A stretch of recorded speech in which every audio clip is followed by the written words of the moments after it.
শুধুমাত্র এই দোয়াটি একবার পড়েন, আল্লাহ তাআলা আপনার 90 বছরের গুনাহ মাফ করে দেবেন ইনশাআল্লাহ।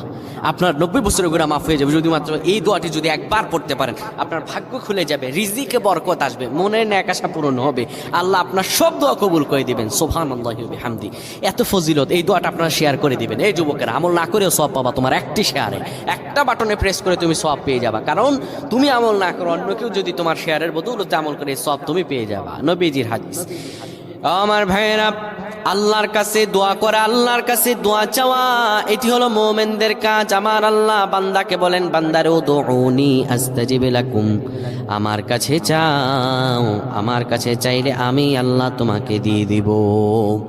কেউ যদি একবারে দোয়াটি পড়তে পারে, দোয়াটি হলো রব্বি ইন্নী যালামতু নাফসি ফাগফিরলি। কেউ যদি এই দোয়াটা একবার পড়তে পারে, আমার আল্লাহ তাআলা তার